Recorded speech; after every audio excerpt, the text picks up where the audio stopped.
Alright, so we open up on the first match by NOGI division from the 44th Revolution Tournament. So as you'd expect in NOGI, we're in more of a wrestling stance, just testing the waters with posting off the head, getting into a front headlock here, snap downs, clubs, what you'd expect from kind of the start of a NOGI match. He hits me with the club there. I return. A little post off the head. And right here, the other person's trying to set up a shot. Usually, if you haven't pulled guard at the beginning of a match, typically you can expect that the other person is trying to wrestle with you if they don't pull guard right away. A little snap down.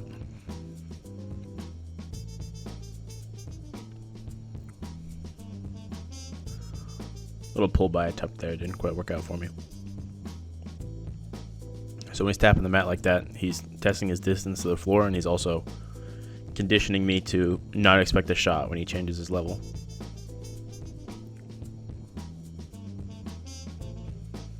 A little reset there, you can see me lifting my feet, just reminding me to get back into position.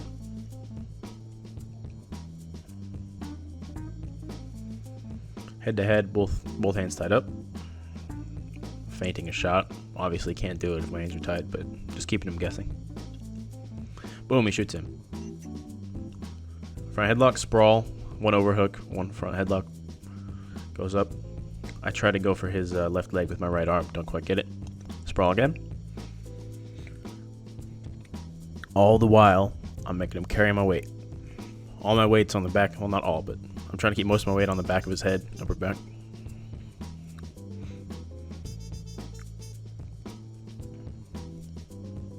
Big frog leg sprawl right there. Again. Tries to circle and get an underhook. Counter with my own underhook. End up in top butterfly. So something to note with top butterfly is it's very precarious positioning because you have top position, but butterfly hooks have a huge potential to sweep their opponent if you give them the space and the positioning necessary. So here, I took the strategy of trying to close the space as much as possible and to keep his ankles touching his butt as much as I can, So to do that, I'm moving forward into him, keeping my weight nice and low. I don't want to posture up too much because that'll give him the opportunity to get underhook, like here. And if he can rock back with this underhook, he'll be able to have the space and the leverage to elevate me. But here, I'm able to post and give my arm back. And I'm keeping with that strategy to cramp him as much as possible, basically. Keeping a smart base here. Oop, sits up. Switching over under pass. Almost around the legs. He's able to hook under my left leg with his right arm. And he gets half guard, tries to sweep me. Base is too strong, and my crossface stops him. Okay, now my left foot enters onto his right leg. And that'll come into play later, as I'm going to try to use that to open up his leg and free my right leg. So when passing half guard, there's two things going on. Well, there's a lot of things going on, but there's two main things going on.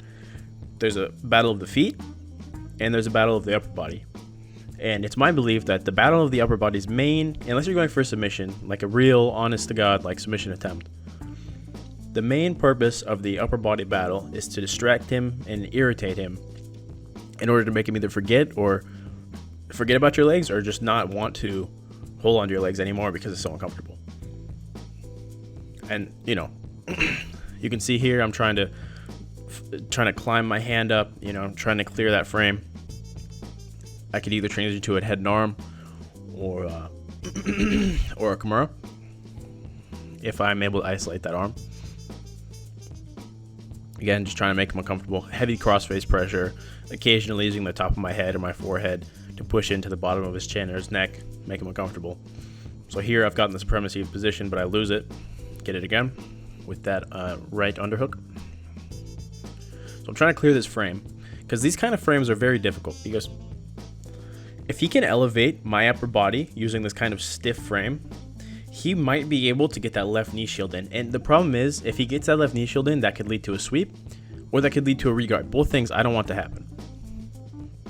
So I don't know the correct technical response to this. My response, honestly, is just to bear with it, pressure down onto his chin, make him uncomfortable so that he can't stick with it, and I drag him away from the edge because I don't want to get reset for going out of bounds. Because I have the supremacy of position here. Keeping that underhook, fighting. He's doing a good job of keeping his guard closed up to this point and keeping that frame tight, but he also hasn't really gotten too close to any sweep attempts yet.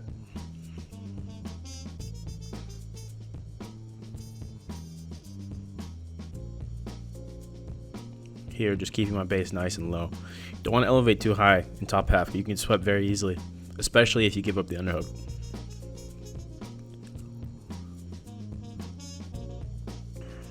Ezekiel attempt just to keep his mind off the legs, like I was talking about earlier. Not in any position to finish it, just trying to irritate him, frustrate him.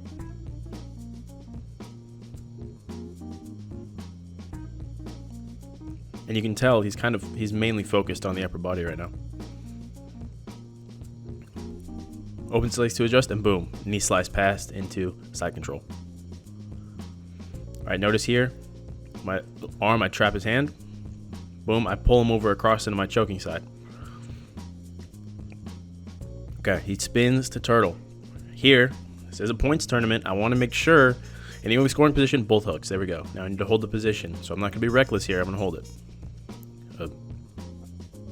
He's turning. I could follow the back, but we might go out of bounds. So I opt to stay on top because that way I won't go out of bounds and go to top half. Here we are. Low time. Go for the guillotine. And that's the end. The final score of the match was 7-0 in my favor.